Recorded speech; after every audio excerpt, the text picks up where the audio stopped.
Okay, so we are going to be talking this week about argument structure.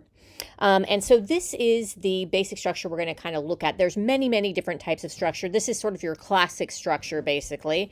But what we're going to be looking at is our introductions. So here are the main things that generally you want to do in an introduction. And so we're going to analyze the article that you should have read, this one over here, All Words Matter. So we're going to look at both so we can kind of see how this writer is attempting to make her introduction look like that.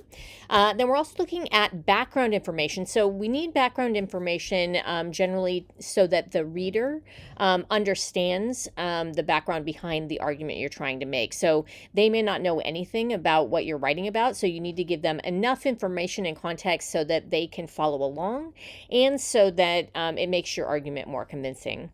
Then also you've got your lines of argument, which are just presenting good reasons, including logical and emotional appeals in support of your claim. That's all of your, just each of your different paragraphs presenting different reasons to back up what you're saying. Alternative arguments, now we're looking at counter arguments. So you want to carefully consider different points of view, note the advantages and disadvantages of these views, and then explain why yours is preferable to the others. So in the end, you want to come back to your argument and reinforce it. And then in the conclusion, you want to summarize the argument, elaborate on the implications of your claim, make clear what you want the audience to think or do, and possibly reinforce your credibility and perhaps offer an emotional appeal. Emotion at the end kind of tends to tug at the heartstrings of your reader a little bit, and it makes it so that they will follow along. So all right, so let's take a quick look here. We're going to analyze now.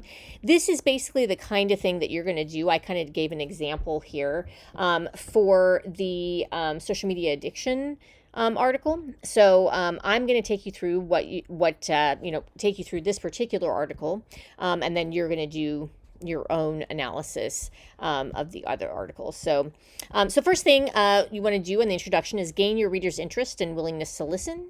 So there's this first line that says, I've never understood the popular saying, sticks and stones may break my bones, but words will never hurt me. The reason that pulls the audience in is because it's a common phrase, so most people know it, but she says, I've never understood it.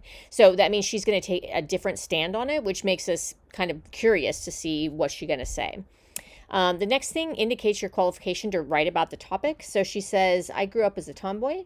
I've had more than my fair share of scrapes, bruises, and stitches, but I've found that words inflict the most painful injuries. So here she gives a personal example that explains why she doesn't understand this common phrase. So that's her qualification. She actually, she's had personal experience with it, so she can speak about it. Here, establishing some common ground with your audience. So here she says, she elaborates on what she's been saying. On sleepless nights when I toss and turn, I'm not replaying the time I broke my foot over and over in my head. I'm thinking about some embarrassing thing I said that still makes me physically cringe, or a time someone said something hurtful to me. So this is an example that it's relatable, so that's to establish that common ground with your audience, and it makes the audience think. So it does kind of a double thing there. And then the next thing you want to do is demonstrate that you're fair and even-handed. That means giving a nod to the other side. She doesn't actually do that here, but she does kind of imply it. So she says, it isn't stated, but implies with her opening line that some people believe that words will never hurt as bad as physical injuries. So this, when she says up here, I've never understood the popular saying, sticks and stones may break my bones, but words will never hurt me. The implication here is that the other side would say that words don't hurt as much as physical injuries. And she's taking the other side of that. And then here you want to state your claim. Her claim here is pretty simple and short and sweet. Broken bones heal, words stay with us. So that's her claim there. Then for her background, she does two different things. She has kind of two paragraphs of background. This first one here is talking about background of and the meaning of loaded words.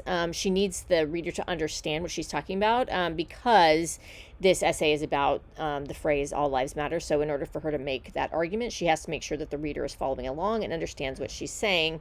So she says, this is because words have power. A skilled wordsmith can influence us by using evocative words that elicit an emotional response. The meanings of these loaded words aren't located in a dictionary. There's a context surrounding them that implies a meaning beyond the basic information they convey. Loaded words and phrases appeal to our emotions, not our logic. They enter our hearts, not our minds. They can manipulate, so sometimes people use loaded language to distract us from a flawed argument. So here she's basically giving background on loaded words and how they can be used to manipulate. She needs the audience to understand that before she can keep going with her argument. In the third paragraph here, she does a couple other background things here where she's talking about some of the background of, some of the cases. So we've got Trayvon Martin here. We've got Eric Garner, Michael Brown, Tamir Rice. So she's giving examples of Black people that died during police confrontations or in police custody, just to make sure that the reader remembers all of these things that happened, and just giving them kind of a overall background. And then she also talks about sort of the origin of the Black Lives Matter movement here. This sparked the birth of the Black Lives Matter movement when these activists, frustrated with the systemic inequality and oppression exemplified by Zimmerman's trial, started using the hashtag Black Lives Matter on Twitter. So this is the background of the Black Lives Matter movement and how that hashtag started on Twitter, and why it started, and that kind of thing. So all of that background is just designed to remind readers of, the background surrounding the Black Lives Matter movement. Then going through here, each of these paragraphs talks about what are the reasons that she's giving, and who is she, what's the main idea, or who is she quoting to reinforce it. So paragraph 5, it says racial inequality persists today, and she gives historical examples of when it should have ended but didn't. So there are, let's see. Yes. So in here, she's talking about how, slavery was abolished in 1865, but it didn't end there. Congress passed the Civil Rights Act of 1964, still didn't end there, right? Didn't end when Barack became president, right? So there have been all these opportunities for it to end, but it still hasn't. In paragraph 6, the next one here, she gives a lot of statistics that prove that Black Americans are not equal. So a lot of very telling statistics. So she uses statistics there. And then paragraph 7, she is quoting this author to make a parallel point. The author is talking about the inequality for women, but she's using that as an example and then comparing it to what she's saying about the All Lives Matter phrase. In paragraph 8, quotes this author to show the harm of All Lives Matter. So that's what she's doing there. In paragraph 9, she's quoting two different people.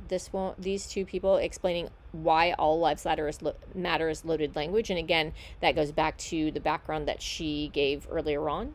So since the audience knows now what loaded words are, now she can talk about this loaded language. And in paragraph 10, she's quoting New York Times writer on how language can be used as a tool for suppression. All of these things backing up her argument. Then for alternative arguments, it's actually in the 4th paragraph up here. Let's see. Here. So she does give a slight nod here. She does say it should be acknowledged that some of those who have used the phrase All Lives Matter did so naively, aiming to unify people in a time of division, thinking of the words as a positive affirmation to which no one could object. So she does, give a little bit of a nod to the other side there. But then she comes right back and she says, however, saying All Lives Matter as a response to Black Lives Matter is in reality sending a dangerous message. So she's coming back here. So that's what she's doing here. And then she keeps going. It steals attention from the systemic oppression of Black Americans and actively distorts the message behind the BLM movement, manipulating the American people into maintaining the oppressive status quo. So she does have a slight nod to the other side that at least, acknowledges the counter, but then she's coming right back to her own argument. Okay. And then finally, in the conclusion, she takes what she said all the way through, and now she's actually, it says elaborating on the implications of the claim. She is elaborating, and she is actually saying that it's related to privilege. So she's saying the root of All Lives Matter boils down to one thing: privilege and the reluctance to give it up in the name of equality. And then she goes through this. Most of this is all about that, and in fact, she repeats the word privilege many, many times in here to reinforce what she's saying. And then she doesn't specifically have a call to action, but the implied call to action really throughout the entire essay is to stop using the phrase All Lives Matter. And then finally, she gives a couple of lines at the end, which are emotionally charged to, try to stick in the reader's mind. If the BLM movement is silenced, the status quo of racial inequality will be maintained. The privileged must resist this unethical temptation and not mistake oppression for equality. So, a very impassioned ending there. So that's what she's doing, and that's how she is kind of going with all of this argument structure. It's a very sound structure. It's one of the reasons that I had you guys read it. But you can see this here. So this is the article. This is the analysis of how she's doing each of these parts. So this is essentially what you guys are going to do in analyzing the social media addiction article. All right. Thanks, guys.